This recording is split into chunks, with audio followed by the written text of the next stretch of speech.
Hello friends, आज हम आपको कुछ ऐसी मेडिसिन के बारे में बताएंगे जब आपको चोट लग जाती है या फिर कोई घाव हो जाता है तो उसे सुखाने के लिए या ठीक करने के लिए डॉक्टर कुछ दवाई देते हैं। आज की वीडियो में हम उन दवाई के बारे में बात करने वाले हैं। आप देख रहे हैं मेडिसिन नॉलेज चैनल। अगर आप हमारे चैनल पर नए हैं तो चैनल को सब्सक्राइब कर लीजिए। सो फ्रेंड्स, वीडियो को ज़्यादा बड़ा न करते हुए वीडियो को स्टार्ट करते हैं। सो फ्रेंड्स, दवाओं के बारे में जानने से पहले हम घाव के बारे में जान लेते हैं।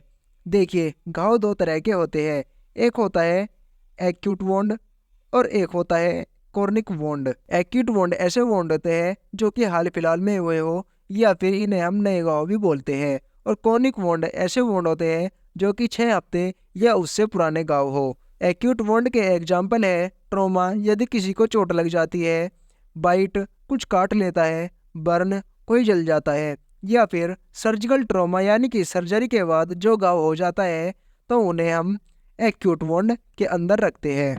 कॉर्निक वोंड के एग्जाम्पल है न्यूरोपैथिक, यानी कि जब किसी के हाथ पैरों की नसें काम नहीं करती और उसके हाथ पैरों में घाव हो जाता है तो उसे कॉर्निक वोंड कहते हैं। इसके अलावा डायबिटीज फुट, यानी कि डायबिटीज के कारण जो हमारे पैरों में घाव हो जाता है और कॉर्निक वोंड में आता है। इसके अलावा प्रेशर और, यानी कि यदि हमारे शरीर में किसी पर्टिकुलर एरिया में लगातार प्रेशर बढ़ता है, जैसे कि बेड सोर, ऐसे मरीजों के लगातार बेड पर लेटे रहते हैं तो उनके कमर पर घाव हो जाता है, तो वह प्रेशर कहलाते हैं और यह भी क्रॉनिक वोंड में आता है। अब हम इसके इलाज या फिर मैनेजमेंट के बारे में बात कर लेते हैं।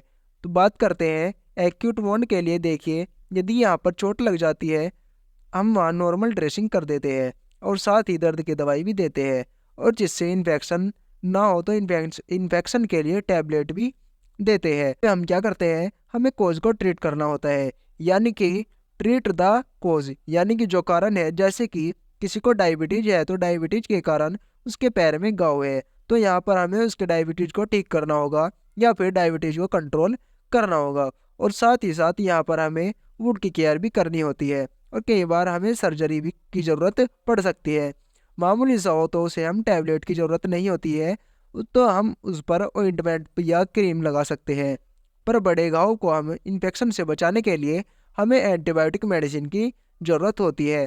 तो ऐसे में हमें सबसे ज़्यादा कौन सी एंटीबायोटिक यूज की जाती है? तो फ्रेंड्स, फर्स्ट पॉपुलर टैबलेट है एमोक्सिसिलिन एंड पोटेशियम क्लोविनेट का कॉम्बिनेशन है, और इसके काफ़ी पॉपुलर ब्रांड नेम ही है, जैसे कि एमोक्सिक्लेव 625 या फिर मोक्सिकाइंड CV 625।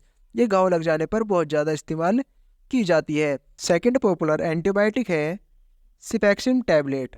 इसकी पॉपुलर ब्रांड नेम है सेफिक्स 200 और GP 200। इनका इस्तेमाल भी इस इन्फेक्शन में सबसे ज़्यादा किया जाता है। थर्ड पॉपुलर एंटीबायोटिक है सेफलेक्सिन टैबलेट। इसके पॉपुलर ब्रांड नेम है फैक्सिन और सेफाडेक्स 500। ये कैप्सूल फॉर्म में मिल जाते हैं। So friends, fourth popular antibiotic है सिप्रोफ्लोक्सासिन टैबलेट। इनका इस्तेमाल घाव सुखाने और इन्फेक्शन को ख़त्म करने में किया जाता है। ये काफ़ी पॉपुलर है। इसके पॉपुलर ब्रांड नेम है सिप्लोक्स 500 और फ्लोक्सिप 250। इनका इस्तेमाल सबसे ज़्यादा किया जाता है। सो फ्रेंड्स, नेक्स्ट है सेफरोक्सिम टैबलेट। जब किसी को बहुत गहरा घाव हो जाता है या फिर जो घाव होता है वो काफ़ी बड़ा होता है तो उस समय इस टैबलेट का इस्तेमाल किया जाता है, और इसके काफ़ी पॉपुलर ब्रांड नेम है, जैसे कि सेप्टम टैबलेट और सेफाकाइंड 500। ये इन नाम से आसानी से मेडिकल स्टोर पर मिल जाती है। सो फ्रेंड्स, अब हम बात कर लेते हैं ऐसी टैबलेट के बारे में जब किसी को चोट लग जाती है और उसके घाव पर सूजन आ जाती है, या फिर जब किसी की सर्जरी होती है और उसके घाव पर सूजन आ जाती है तो कौन सी मेडिसिन का इस्तेमाल करना चाहिए। इसके लिए ट्रिप्सिन और काइमोट्रिप्सिन टैबलेट का इस्तेमाल किया जाता है। इसके काफ़ी पॉपुलर ब्रांड नेम है, जैसे कि काइमोसिप और काइमरोन फोर्ट के नाम से मेडिकल स्टोर पर आसानी से मिल जाती है। ये सभी दवाई ऐसी दवाई है जो कि घाव को सूखने के लिए या फिर घाव को इन्फेक्शन से बचाने के लिए इस्तेमाल की जाती है। ऐसी और भी नई नई नॉलेज जानने के लिए हमारे मेडिसिन नॉलेज चैनल को सब्सक्राइब कर लीजिए। Thanks for watching in this video.